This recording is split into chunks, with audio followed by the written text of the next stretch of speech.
Hello, friends. Elizabeth here. Welcome to the Wisdom Journey. Today we are covering chapter 29. So we are moving right along. And like all these chapters, of course, they're full of just really good themes. So I'm going to break down the ones that just kind of jumped out at me. All right, so let's get started. Verse 4. I'm going to read 3 and 4. A man who loves wisdom brings joy to his father, but one who consorts with prostitutes destroys his wealth.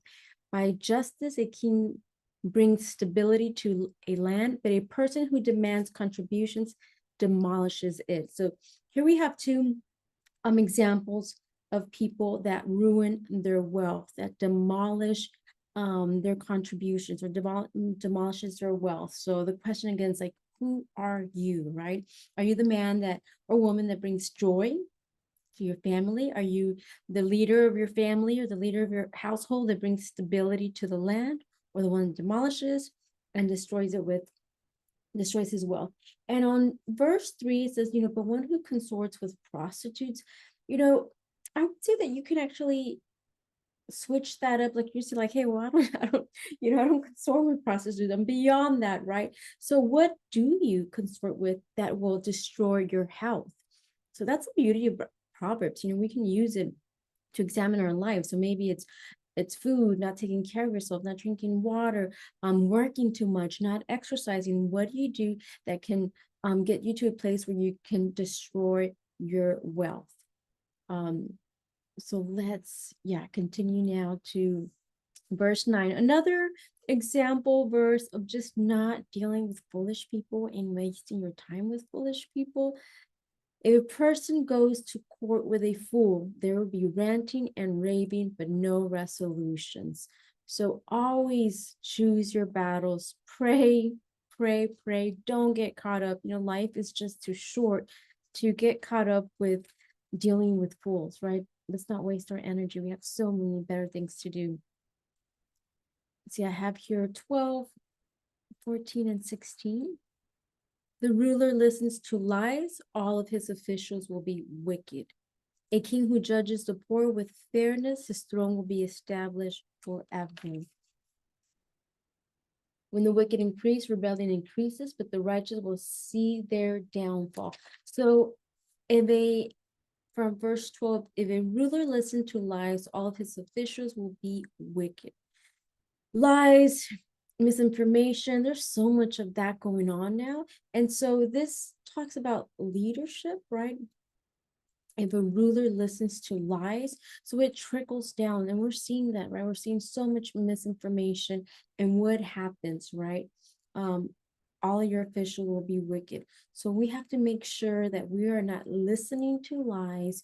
If we have adopted anything that is not from the Lord, always asking for wisdom. If you see, this whole chapter, this whole book is about asking God to guide us, to point out things that we need to change, point out lies that we have believed in, for him to examine our hearts, because everything trickles down and everything will be wicked. We're seeing the wickedness in our country now.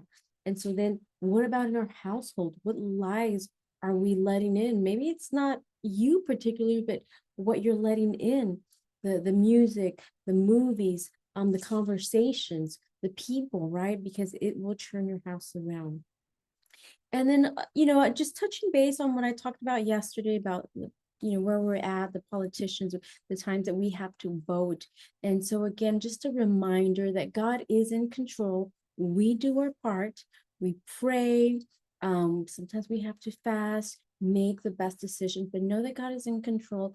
And there's a couple of scriptures, and you can do a little bit more. I know there was, a good list of scriptures, but I have here Daniel 2:21. It is he who changes the times and the epochs. He removes kings and establishing kings. He gives wisdom to wise and knowledge to men of understanding. So that's in Daniel. Romans 13:1, for there's no authority except from God, and those that exist have been instituted by God. At the end of the day, there is nothing that can stop God, right? There's no politician, there's no party, there's no situation that is too big for God. God can intervene. So we know that He is in control. And if we're going to go into tough times, He's going to prepare us. So again, prayer and talking to our families and preparing and doing our research and then doing our best to choose wise leadership, not just in these big races, but in the city races, any organizations, institutions that you're in. Just always pray that God give you the wisdom to make the right choices. Verse 15 and 17, we've covered this a lot, but again, just to discipline our kids, a rod of correction imparts wisdom, but a youth left to himself is a disgrace to his mother. 17, discipline your child and it will bring you peace of mind and give you delight. So again, we've talked about the different ways to discipline, between discipline and punishment. What can you do? And then see, but a youth left to himself, we can't leave our children to just raise themselves. Now, there was a time where you kind of could, right? You could trust the education system. You can trust television that they were going to give positive message to your children. You can trust that wherever they went, there's going to be good people that would give them lessons, but you can't anymore. There's so many different ideas. The enemy is trying to institute those lies to bring consequences and devastation. So you cannot leave your kids to just raise themselves. They need help. So if you're in a situation that you can't really spend a lot of time with your children, you say you're working full-time, you're working double time, you're single, then get help, with your family, with neighbors, people that you know that are Christians, to help you fill that gap, to make sure that your children are getting good, wholesome instruction. Make sure you're going to church. Sure the kids are going to vacation Bible school, anything that you can do to plant the seed, because there's so many other lies that are being planted into your children. So by the time they're teens and you wonder like, who are you? Who are my kids? Where do they learn all this stuff? It's from television, it's from the educational system. So you have to be on hands educating your children. I have here verse 25. Verse 25 stood out, and there's two ways to interpret this from the research that I did. So we have here, the fear of mankind is a snare, but the one who trusts in the Lord is protected.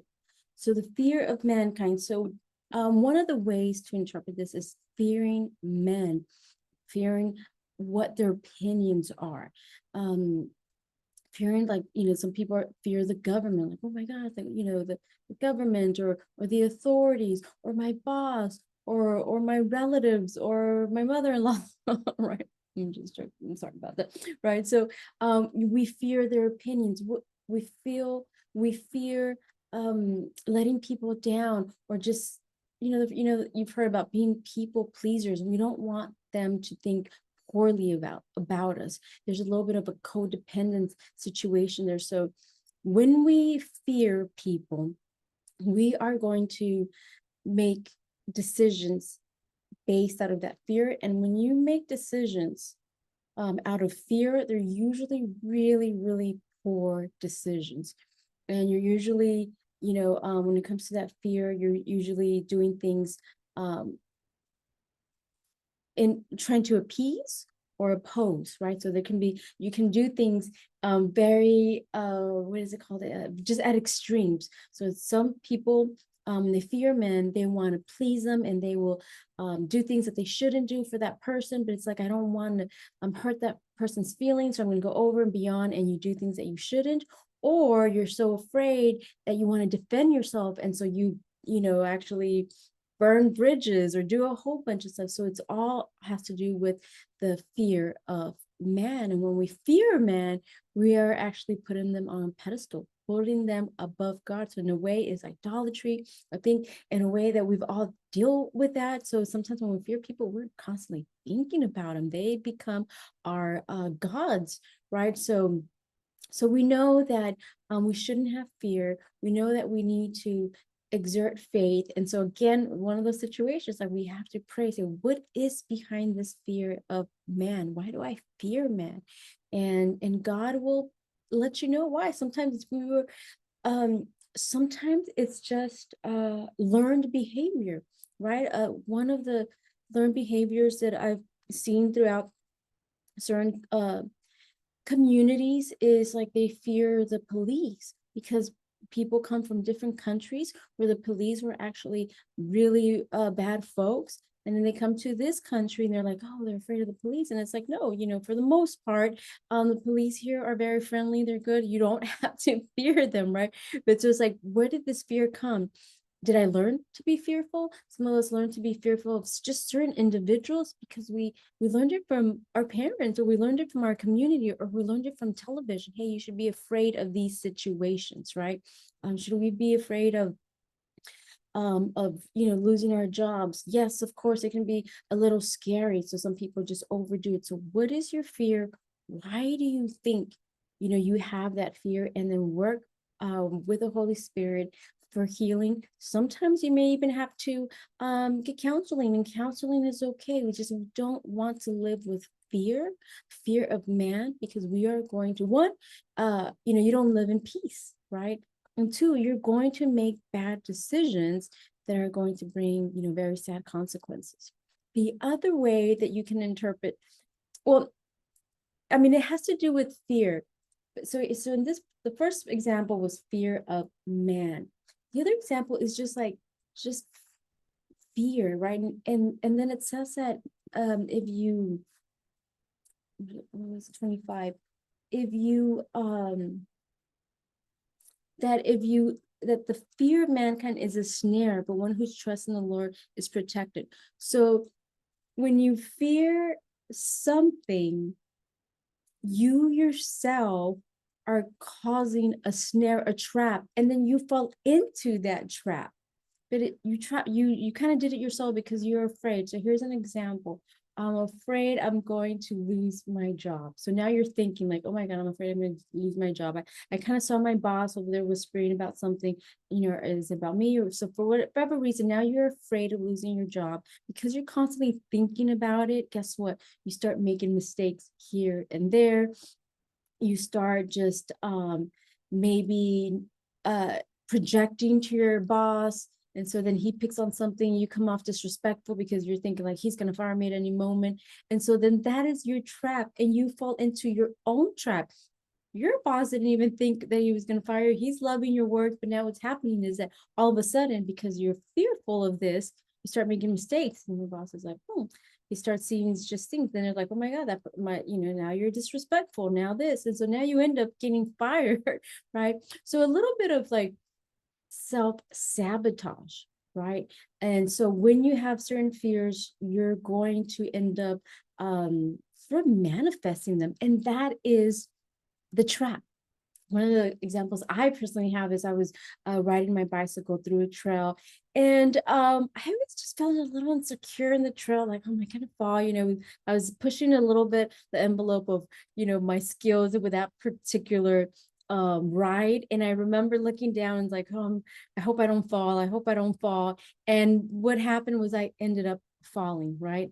And so I went, I could retrace. It's like, what happened? What was I thinking? Well, because I was so afraid of falling, I kept looking down, and what happens? Wherever you look, that's where you go. So then it's like I ended up tipping over and falling, right? Versus had I just looked straight to on the trail, ahead, I would have been okay, right? So it was my own fear that I trapped myself in. And then sometimes we do this, and then we start blaming other people, or blaming, oh, this trail was, do this, or this bike, whatever, or Satan tripped me up. But it was our own fears, right? In my case, I will tell you, like, I don't have a lot of experience on like that type of trail bike I can do pavement and just simple stuff, but I was on trails and they're just a little bit more, advanced. So you just need to practice more, but it was that fear, the fear that I'm going to fall. So examine yourself. What fears do you have? Think about times that you cause these things to manifest. So it's like a sabotage spirit. And so whatever it is, fear of a certain individual, of certain man, or fear of certain things, right? We know that fear is not from God. So we have to work on that faith, right? And just knowing that we pray about it. Where does this fear come from? Asking, asking God to just cast that fear away. We know what casts fear away. It's God's love, knowing that God is there. He is bigger than any boss. He is bigger than any authority. He is bigger than anything. And our trust, our source is in the Lord. And when we truly believe that, then we can walk in peace. We don't fear men. What can they do to us, right? And if we are in a situation right now, if you're in a situation where you know it's like, hey, I'm fearing that I may get a certain disease. There's this disease that runs in our family, and I fear that I might get that, or my auntie, or this happened. You have to stop immediately. Bring it to the Lord. Remember, I've shared with us, be vulnerable, be transparent. And just tell God, look, I'm fearing this and I'm fearing that. Help me with this fear. Shed your light, shed your love. And if it's something that you have to do a couple times a day, there's sometimes that we go through these seasons in our lives where we're plagued with certain fears. And it's okay, we're human, and we've got to do this prayer a couple of times a day to for God to help you to get rid of that fear. Just do it. Stay in there. Just remember, I've always shared with you, no matter what, do not leave, do not separate. It doesn't matter how ugly or yucky or silly what you bring to God is. He can handle everything. Just stay in communication with him. All right. That is verse 29. Make sure I'm getting my verses here. All right. So God bless you, and I will see you in the next video. Bye-bye.